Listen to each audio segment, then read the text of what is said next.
In May of 1948, a new Jewish state, Israel, was born in a bath of blood. The new government, headed by David Ben-Gurion, is installed in Tel Aviv. Thus, for the first time since the Roman legion destroyed Jerusalem in the year 70 A.D., the Jewish people have a nation of their own. That same year, in Baltimore, another home was founded.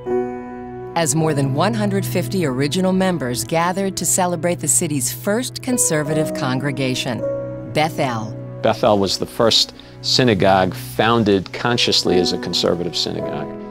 And that gives us a unique history in terms of what conservative Judaism should mean and how it is lived in Baltimore. Guided by rabbis Jacob Agus and Mark Loeb and cantor Saul Hammerman, Bethel has always been faithful to conservative values, just as our families remain loyal to Bethel. So to have these multiple generations that we see come to synagogue, 3, sometimes 4 generations of a family coming to services together, it's very important, and it also reflects a sense of continuity in a world that seems to be changing all the time. For 66 years, Bethel has held fast to its progressive principles. But now, we have reached a watershed moment in our history. If we are to remain a vibrant and relevant force for future generations, we must meet a critical financial challenge today. The Generations Campaign addresses several urgent needs facing the congregation. One of the most critical is the facility itself. In 1959, we laid the cornerstone, and here it is. Since that time, not a lot has changed in this complex, and a lot of work needs to be done. The original air conditioning and heating system for the sanctuary and the Offutt Auditorium and the Shapiro need to be replaced. They're the original systems from 1959. If you'll notice that the grooves are going down below the macadam and going into the base. And the reality is, if we don't address the situation with the parking lot, in the near future it's going to cost even more. These are the original windows. They're single pane glass.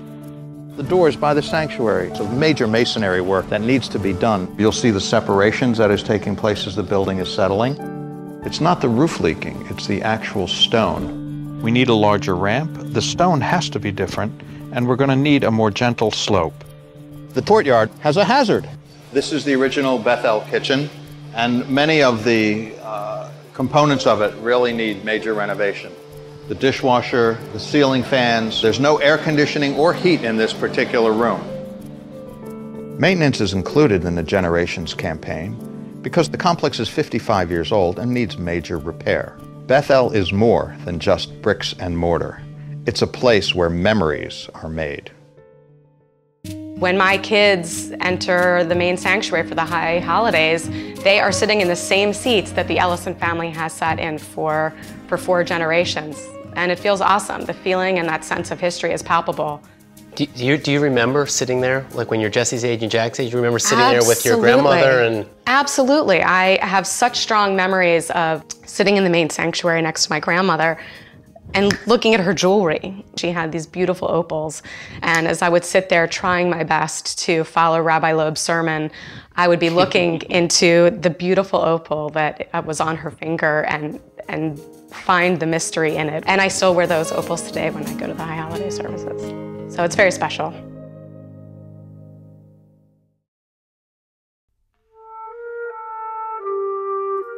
God is all around us all the time. The question is, where do we let God in? The answer may be here, a new healing and spirituality center to be built with funds raised by the Generations Campaign. So there'll be workshops and seminars and sessions so that we can be the people that we aspire to be and also reach our greatest potential. And I think in some ways, whether it's spirituality walks, whether it's taking classes in forgiveness, whether it's working on our own characteristics and attributes, what this center will do is really offer people a place that they can become their better selves. When I was 18, my father passed away, and the entire Bethel congregation was there for me, the clergy, the congregants, everyone. They all came to Shiva. They were there when I was at services to ask if we were okay, if we needed anything. And the sense of community and knowing that I wasn't alone during that time, it really helped me to get through it, and it brought me closer to Bethel, and I've had the connection ever since. And I don't think she ever realized how much she was loved and cared for. And she knows that at Beth El. She knows that's her home. When you're done, find your folder. There are three components that go into a quality early childhood education. The first are the teachers and the professionals. The second is the curriculum, and the third is the environment. We're really fortunate at Beth El because we have two of the three. Most of our teachers have bachelor's degrees or master's degrees in early childhood education or in a related field. We are the first and currently only Jewish preschool to be accredited by the Maryland State Department of Education. The third component is the environment. And we're looking for this renovation in order to make sure that the environment matches both the quality of the teachers and the quality of the curriculum that we are now offering our children and our families. That's why a major focus of the Generations campaign is a long overdue renovation of the preschool building, which has hardly changed since it was built nearly 30 years ago. All the classrooms will be more environmentally friendly. There'll be more light into the classrooms. Our classrooms will open out into a garden. We will be on one level, so families will be able to have easily access in and out of the facility. So the new facility will be open and engaging for everybody. One of the most exciting features is a new commons area. And that's because of the versatility of the commons. The idea is that we want to build a family center. We want to build a place that is going to be warm and welcoming for our preschool families and all of our congregants. And the benefits will extend beyond the school itself. The renovation is not just about the preschool. It's about growing the congregation, and that in order to attract new families, we really need to have a state-of-the-art facility. And this new facility will be that. Matthew wanted to do the Devar Torah, so he went to Dana's house and studied the Torah portion for that week. And I pick him up at 10 o'clock at night. He was only supposed to be there for a half hour, but Dana told me she needed more time. So I pick him up, and he was eating chocolate chip cookies and ice cream. And I looked at Dana, I said, Dana, what are you doing? And she said, he's got to know that Torah is sweet. Andy and I really were never synagogue-going people. We belonged to a synagogue because it was important that we go spend the Jewish holidays, and never in our wildest dreams did we think that our rabbi would be our lifeline and would be somebody who we could trust with anything. And it redefined Judaism for our whole family. Shammai Israel, Adonai Eloheinu, Adonai Echad. What synagogue really is about is an entire lifespan. The foundation for a vibrant future is a strong endowment. The congregation currently is woefully under-endowed, and one of the most important efforts in the Generations campaign is to make sure that we build the endowment up to a level that's acceptable for the size and the budget of the congregation.